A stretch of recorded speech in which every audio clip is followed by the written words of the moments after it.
Why are we so surprised when God goes above and beyond our wildest dreams? Tim and I are headed to Papua New Guinea to serve in maritime. This position was perfectly matched for my husband's skills. I was excited for him, but wondered how God was going to use me on the other side of the world. My prayer was, whatever I do, just let it glorify you. The next thing I knew, I was invited to take the 3-month vernacular media course at JARS in Waxhaw, North Carolina. I was elated, and with all my prayer partners paving the way, I packed my car with all of my belongings and headed north. It felt good to be back on campus. The whole experience was amazing. The first day of class, we were welcomed by Lois, the former director of vernacular media. We would be the last class that she would greet. She leaves behind a beautiful legacy. 9 students and 5 instructors that will or have served all over the world. God brought us together and will forever be a part of each other's story. Now come with me and I will give you a glimpse of what I learned over the last 3 months. We had 6 major projects and lots of hands-on learning as well as classroom lectures. Anyone that knows me knows that I love to plan and see the big picture.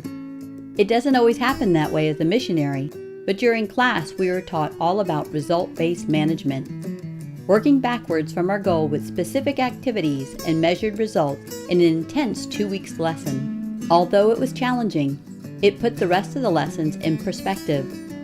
My main goal was to have a good understanding of vernacular media that I can in turn use, advise, teach, and share with others for the sole purpose of glorifying God. Now I had to think, who wanted this to happen? Well, of course God did.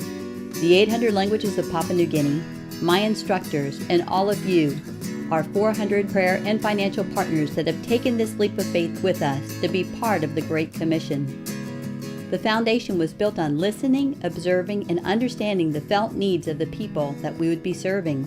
Each instruction time was followed by an activity where we would demonstrate that we understood the concept of the course, and we had multiple tests or reflections that gave a quantitative indication that the desired result had been obtained.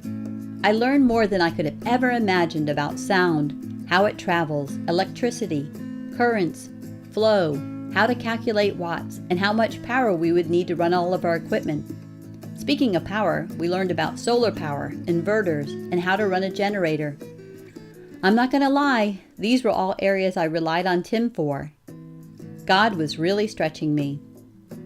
Did you know that microphones had polar patterns? Or that there is a correct way to wind up your cables? Not all speakers sound the same, and when selecting headphones, I would need the ones that were over the ears. Next, we learned about recording equipment and mixers, and then how it all goes together. At first, it seemed overwhelming, but with practice, we got better and better. After learning the software, our first assignment was to create a 30-second radio spot. If you're listening on the web to myfaithhits.com or on Cornerstone Christian Radio in Palm Coast, you might have heard it. Our next assignment was to learn to record music, how to mic instruments and choirs. Did you know that the sound on a drum comes from the bottom? We used everything that we learned to record and create a music CD, including designing the CD and the cover. In the field, I'll use this to record local Christian music that can be played back over the local radio station or downloaded on SD cards to play on cell phones. Script writing for a 6 to 8 minute radio program in teams of 3 was next. Our team wrote a children's program using the parable of the seed. It had to include music, drama, narration, and sound effects. Then it was handed off to another team to produce.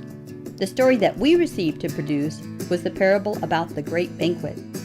That project included setting up a recording studio, scheduling voice talent, editing and creating a final product of a CD complete with cover and label. What made this project extra special was that my life group from church all agreed to be part of my talent. This was a perfect way to share what I was learning in school. One of my primary responsibilities upon arriving in Papua New Guinea will be audio recordings of the entire New Testament in 21 different languages. So when I was assigned the Book of Ruth to record, it was incredible to learn the process from beginning to end as just a small sample of how to plan and execute what's to come. My recording just happened to land one of the weekends that Tim was here. and he got to be the voice of Boaz. The final phase was incorporating video. I was taught how to create picture Bible stories with audio and music that I can use to translate into other languages. Then I can put them on DVDs or cell phones and share this good news with children in schools and villages. This was by far the hardest course I have ever taken. Most mornings began at 8:30 a.m., and many nights I was in the classroom till after 9, only to go home and dream about the next day's events. In addition, my passion to share God's Word continues to increase, knowing that not only will I be giving the people of Papua New Guinea God's Word in their heart language, I'll give it to them in a format that holds no barriers as they learn through listening to God's Word. What about you? Is this something that you would like to be a part of? You could partner with us now and join us in Papua New Guinea, all for God's glory.